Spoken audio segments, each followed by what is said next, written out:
Om Sthapakaya cha dharmasya sarvadharmaswarupine avatara varishtaya Ramakrishnaya te namaha.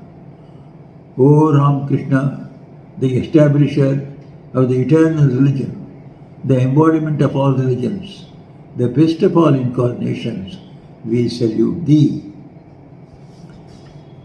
In the last reading class, we left at page 572 of this book, Ramakrishna the Great Master, Volume 1. We shall continue our reading today from there. We remember that Sri Ramakrishna was talking about, the author was describing the incident of marriage of Sri Ramakrishna. So he was arguing that his marriage was to set a model of householders to the household devotees. So that's the argument of the author. So we shall continue that one today. Again, if we are to believe the experience of Sri Ramakrishna himself, he cannot even be classed amongst the ordinary men of absolute knowledge. For we have heard from him again and again, one who was Rama and Krishna is now Ramakrishna. That is, he who incarnated himself as Rama and Krishna in past ages, the age of Treta Yuga and Dwapara Yuga respectively, is present in the form of Sri Ramakrishna now and is manifesting wonderful divine sport. That's what he meant when he said, he that was Rama and he that was Krishna is Ramakrishna now in this body. If one is to believe this, one must admit that he is an incarnation of God, eternally pure, eternally awakened, and eternally free. And when one admits that, one cannot say that he is under the control of Prarabdha. Therefore, we are to take a different decision about the Master's marriage, which we give below. The Master talked to us on the topic of his marriage on several occasions and joked about it. That was also very sweet. One day at Dakshineshwar, he sat down to take his food, and Balaram Basu and a few other devotees sat and conversed with him. That day, the Holy Mother had started for Kamarpukur for a stay of a few months, for it was the occasion of the marriage of the Master's nephew, Ramlal. The Master to Balaram, well, just tell me why marriage for me? What was the need for a wife? Why a wife for one who does not know where the cloth is wearing is? Balaram smiled and kept silent. The Master, oh, I see, taking up a little vegetable from the plate and showing it to Balaram, it is for this there was marriage. That means for cooking food for me, my marriage was there.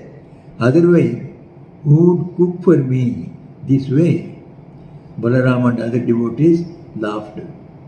Really, who would have cared to see how I took my food?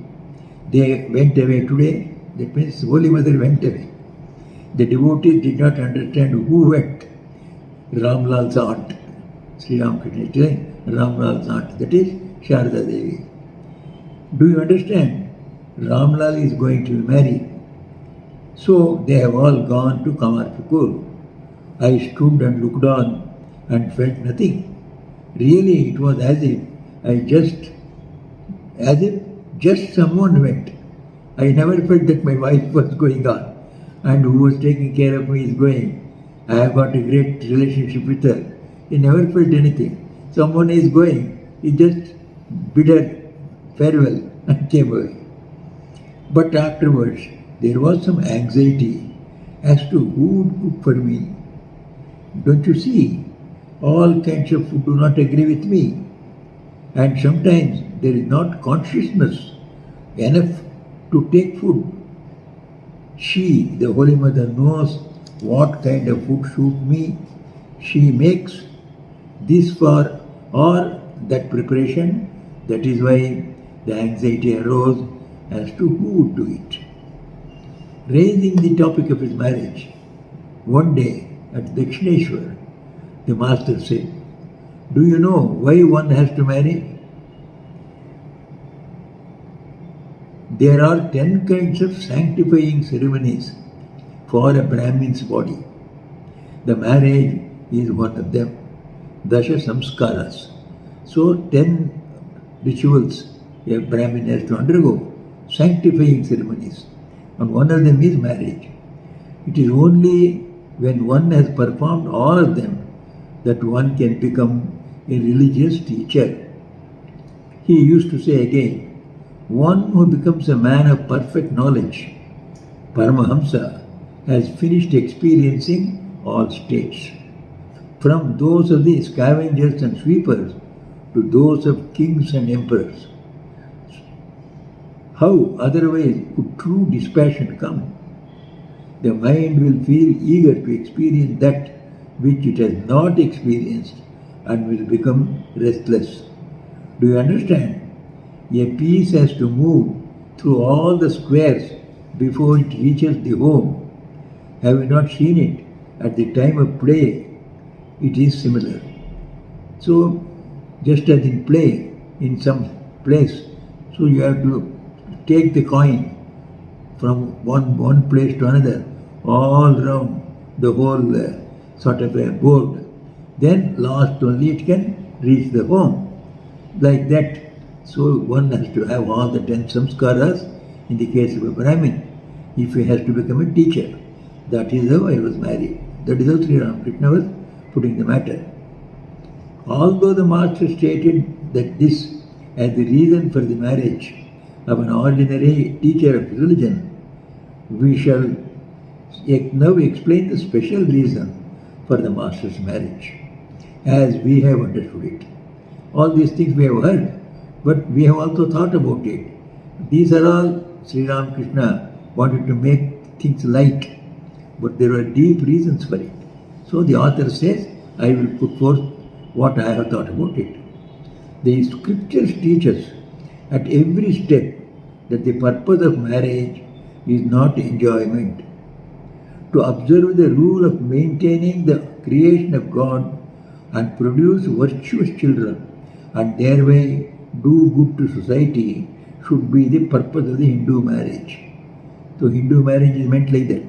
Only it's not for physical enjoyment, but producing the children, bringing them in a very virtuous way so that they will be the leaders in society, showing proper way how to live well so that society as well as the individual can progress.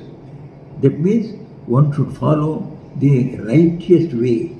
So the children should be brought up in such a way they never leave the righteous path in any circumstances. So this is the duty of the householder. So in that case, he cannot just think that it is only for his enjoyment. His marriage is more for taking the responsibility of see the future of society. So he has to contribute to society by producing children. They must be hale, healthy, strong morally and very alert spiritually. Then only they can be the best citizens. So it is the duty of the householder to give such children to society. That is the duty which he has to fulfill. How many of the people are aware now? So the Swami is going to ask that. The scriptures tell us this again and again. Will the Hindu then have no self-interest in his marriage? Do the scriptures teach such absurd things? No, they do not. The authors of the scriptures saw everything down to the innermost stratum of the character of weak human beings and knew that they do not care for anything in the world except self-interest. The rishis who wrote the scriptures, they knew all this, the psychology of the weakest man also, and that they are not ready to undertake anything without calculating profit and loss. The authors of the scriptures taught what was mentioned above with the full knowledge of what they were doing, for they also knew that it would be for the good of the people if they could keep that self-interest always hitched to a high motive. Men would otherwise be entangled in the bondage of births and deaths and suffer endless pain. So human birth is to put an end to this chain of suffering, coming again and again into this painful earth. So one has to keep this motive, their end, to go beyond the life and death and be eternally living Atman, the souls. So that the end must be kept in view. That's what the author is driving at. Man runs after the sensuous enjoyments of sight, taste, etc. of the world and thinks them to be very pleasing and very beautiful, only because he has forgotten his own nature, which is eternally free. He is an eternally free soul, so he is not under the, he need not be subservient to the senses, he need not be a slave, thinking that he is the body and fall under the dictates of anybody and everybody. So, but he has forgotten that. But how few people can ascertain that all pleasure is connected forever with pain, and also the truth that the pleasure is followed by pain, and of course pain also may be followed by pleasure, and that if one wants to enjoy pleasure, one will have to be simultaneously ready to suffer pain also. This is a fact. This we are not making our young people know it at the present circumstances also. Swami Vivekananda used to say, pleasure comes to people with a crown of thorns on its head. People who are busy enjoying pleasure only have no leisure to think that it has a crown of thorns on its head and that they will have to be ready to hug pain also. All people forget about the coming pain, so they are enjoying it. But when the pain comes, they understand it is the price they have to pay for the pleasure they have enjoyed. Also, if they welcome pleasure as their own, to hug pain also, if they welcome pleasure as their own. Therefore, the scriptures remind them of this fact and say, children, why do you consider the attainment of pleasure to be your interest? If pleasure is accepted, pain also has to be welcomed, for which most people are not ready. Why do you not run your self-interest to a higher account and think that both pleasure and pain are your teachers, and that true self-interest or the aim of life is to be delivered for all eternity from both of them? The aim of the authors of the scriptures is evidently to harness discrimination between good and the evil, the permanent and the impermanent, etc., with the enjoyments of the married life, and by making man go around the inevitable experiences of pain and pleasure, to lead him to a thorough dispassion for the seeming momentary pleasures of the world, so that he may be filled with a genuine love of God and go forward with great eagerness to be blessed with his vision, taking him to be the essence of all essences. There is no doubt about the fact that the mind will give up what it enjoys with discrimination. This is why the Master said, children, the discrimination between the real and the unreal is very necessary. So the author says that the real purpose of marriage is to undergo the round of miseries as well as pleasures and come to the conclusion these two are inevitable. If you take pleasure, the pain also you have to take, which is not very sweet. It is bitter. So you suffer. Nobody wants suffering.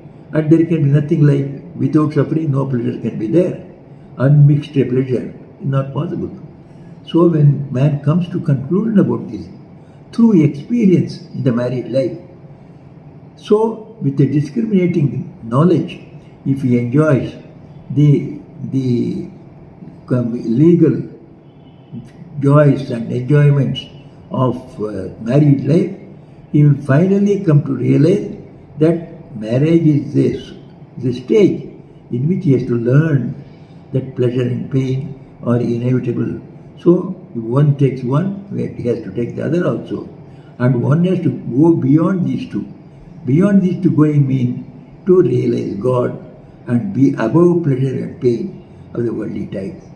So this higher ideal will become shining and becomes true. Then afterwards makes this householder who has been discriminating in enjoying the pleasures of the married life to a higher life.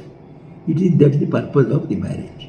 Marriage will give an opportunity to the householder to grow in discrimination and take God realization or the realization of one's own real nature, the nature of Atman, the Atma Darshana, self-realization is the goal of life.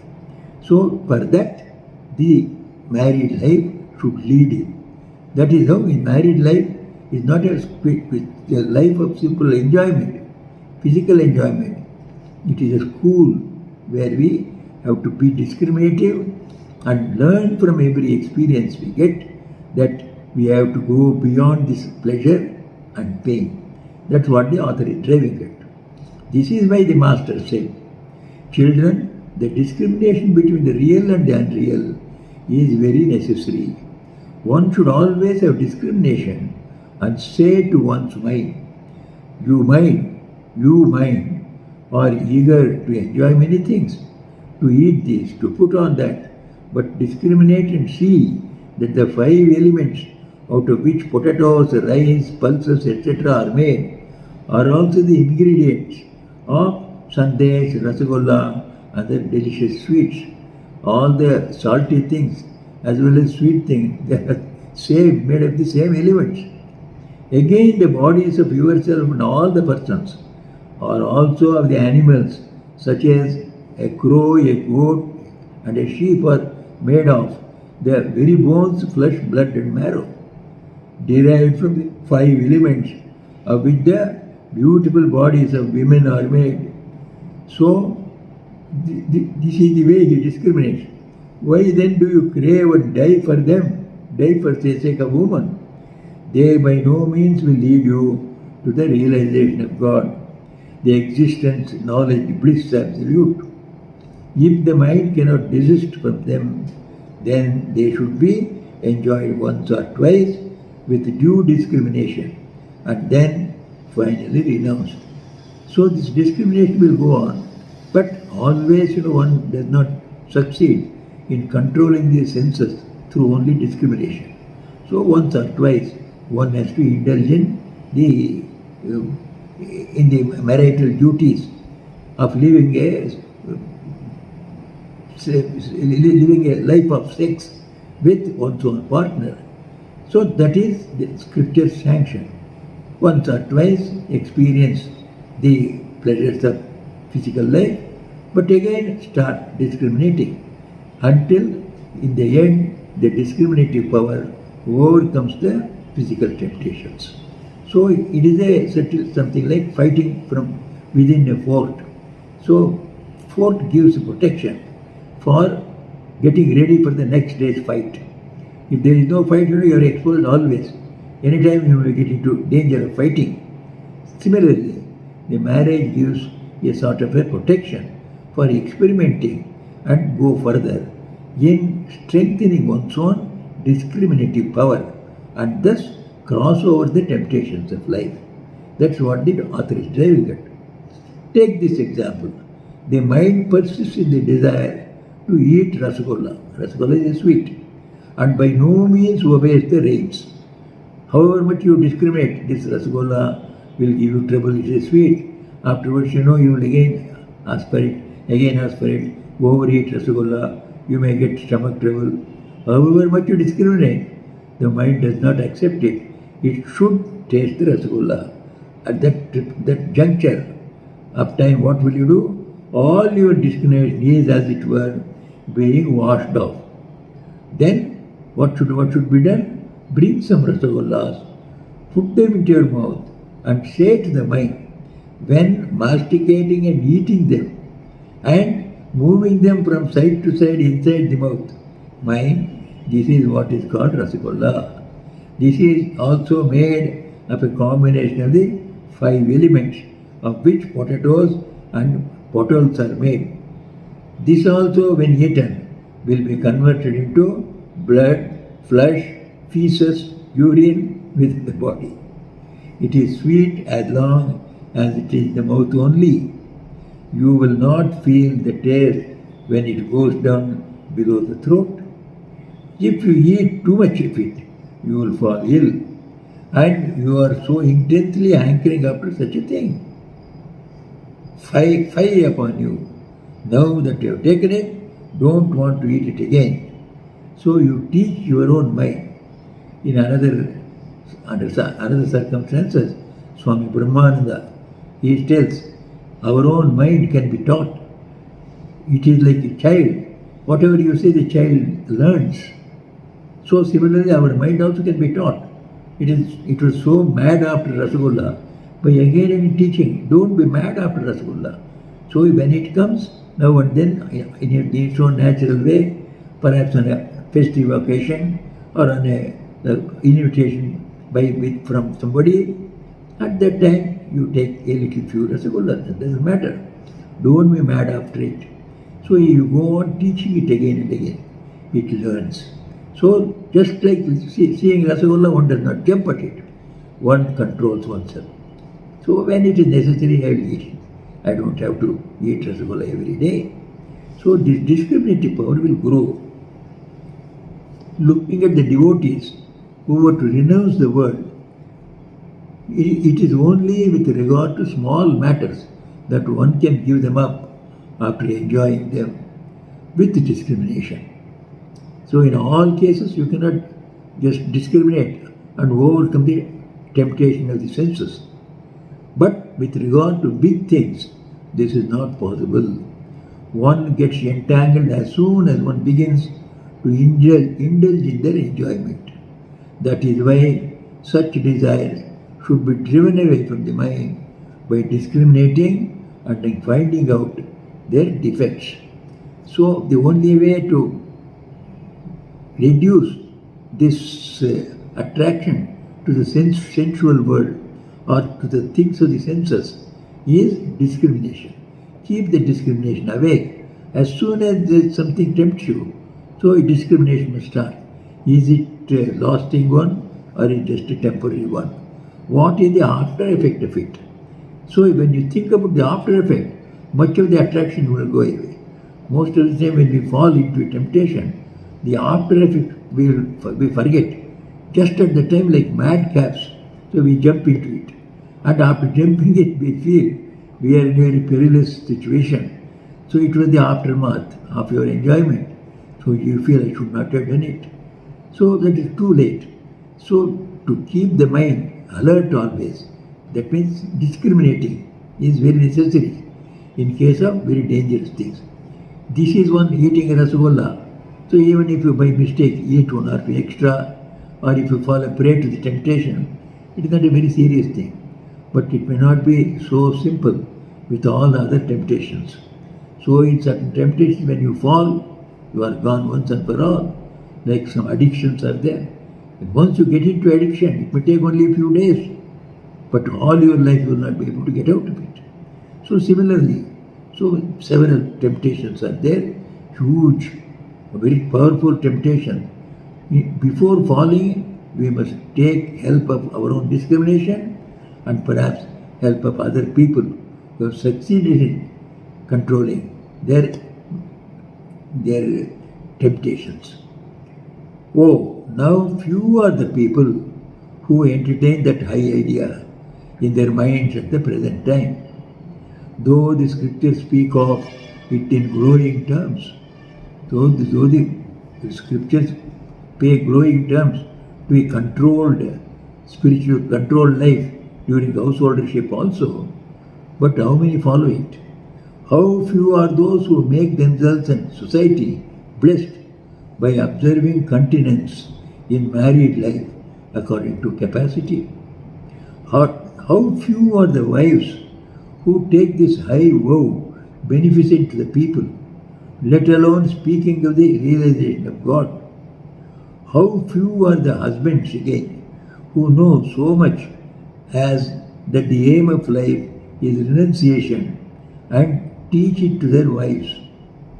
Renunciation means renunciation of the sense pleasures and take to spiritual pleasures. So, how many husbands teach their wife and prepare their mind? India, alas, just try to think and see into what a spineless beast you have been converted by the doctrine of Western materialism, which regards worldly enjoyments as the be-all and end-all of life, and which has entered into your very bone. Was it without any reason that Sri Ramakrishna said to his world-renouncing devotees, pointing out to them the defects in modern married life? If it is wrong to make the enjoyment of worldly objects the summum bonum of life, then do you think simply throwing a few flowers at the time of marriage will make it pure or free from all blemishes? It is indeed doubtful whether indulgence in sensual pleasure in married life was ever so excessive as it is now in India. He is talking about 130 years back. So now it must have grown by another 500%. At the present time, we have almost forgotten that besides the satisfaction of the senses, there is a very sacred and high purpose of marriage. And this is why we are reducing ourselves to beings worse than beasts. It is only in order to destroy this beastliness of men and women of modern India that the master, the teacher of the people, was married. Like all other acts of his life, the act of marriage also was performed for the good of all. So, in the end, the author gives the conclusion how we have to read the meaning of marriage in Sri Ramakrishna's life. He enacted the householder's role in society by himself becoming a householder, staying with his wife. So, staying with his wife all his life, though he had given up all the physical relationship with her, they lived together and each helping one another. And we know at the end of his mortal life, he handed over the mantle to his wife to continue his spiritual mission, and the wife continued it for another 34 years, much more than what he had done. He did it for about 6 years, last 6 years of his life. Holy Mother continued that mission for 34 years afterwards, from her 34th year to almost 67th year. So we see the husband and wife living an ideal life, free from sex, but with intense love and cooperation and appreciation of each other. So worshipping each other to an extent. So all these glorious things he manifests in a householder's life and shows that a householder can be also an ideal person spiritually and lead many others also towards God by leading himself a good householder's life. So this great lesson Sri Ramakrishna taught by himself marrying, living with his wife, but free from the attractions of the flesh. So the author concludes there. Then the master married for reviving that ideal.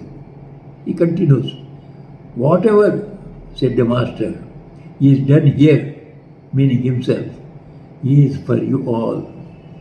So we shall continue this topic in our next class. Today we shall close here itself. Niranjanam nityamanantarupam bhaktanukampadhrita vigraham vai Ishavataram parameshamidhyam tam Ramakrishnam shirasa namamaha.